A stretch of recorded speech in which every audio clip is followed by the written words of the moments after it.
Cricket fans ఈ IPL సీజన్లో ఎన్నో ట్విస్టులను చూస్తున్నారు. ఇప్పటి వరకు లీగ్లో చాలా మ్యాచ్లు హోరాహోరీగా జరిగాయి. ఏకపక్షంగా రిజల్ట్ వచ్చిన గేమ్స్ చాలా తక్కువ. ముఖ్యంగా లీగ్ మొత్తంలో బ్యాటర్ల ఆధిపత్యం కనిపిస్తుంది. కొందరు బౌలర్లు సైతం నిలకడ ప్రదర్శన చేస్తూ తమ జట్లకు విజయాలు అందిస్తున్నారు. అయితే జూన్ 1 నుండి T20 వరల్డ్ కప్ ప్రారంభం కానుంది.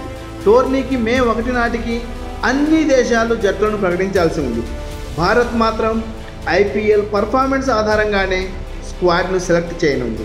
అయితే ఐపీఎల్ 2024 ప్రదర్శన పరిశీలిస్తే కొందరు స్టార్ ప్లేయర్లను బీసీసీఐ సెలెక్టర్లు పొట్టి ప్రపంచ కప్కు సెలెక్ట్ చేసే అవకాశాలు ఉండకపోవచ్చు.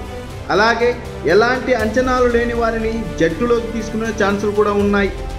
ఇప్పటి వరకు ఐపీఎల్ 2024లో జరిగిన 30 మ్యాచ్ల ప్రదర్శనను పరిగణలోకి తీసుకుంటే T20 ప్రపంచ కప్ స్క్వాడ్లో కొందరికి ప్లేస్ కన్ఫామ్ అయినట్లు చెప్పుకోవచ్చు.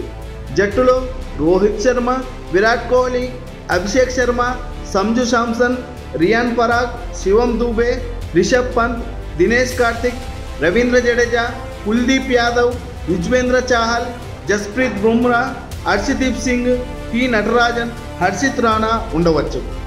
అయితే ఐపీఎల్ 2024లో Rohit Sharma, Virat Kohli, Abhishek Sharma, Sanju Samson best top order బ్యాటర్లుగా నిలుస్తున్నారు. ప్రస్తుతం Kohli orange cap holder. Lower middle ఆర్డర్లో కొందరు యంగ్స్టర్స్ సక్సెస్ అయ్యారు.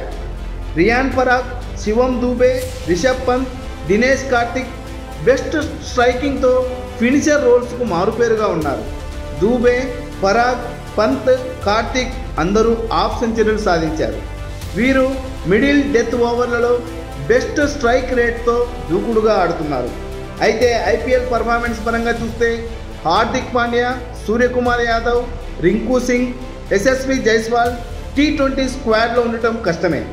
సూర్యకుమార్ యాదవ్ని పక్కన పెడితే హార్దిక్ని ఖచ్చితంగా జట్టులోకి తీసుకోకపోవచ్చు. బ్యాటింగ్, బౌలింగ్ విభాగాల్లో ఈ ఐపీఎల్ సీజన్లో ఘోరంగా విఫలమయ్యాడు. దీంతో హార్దిక్ పాండ్యా ఇప్పటికే టీమిండియాలోకి రావడం కష్టమని క్రీడా పండితులు అభిప్రాయపడుతున్నారు. అలాగే హార్దిక్ పాండ్యా బతుకు బస్టాండ్ అని ఫ్యాన్స్ ట్రోల్ చేస్తున్నారు.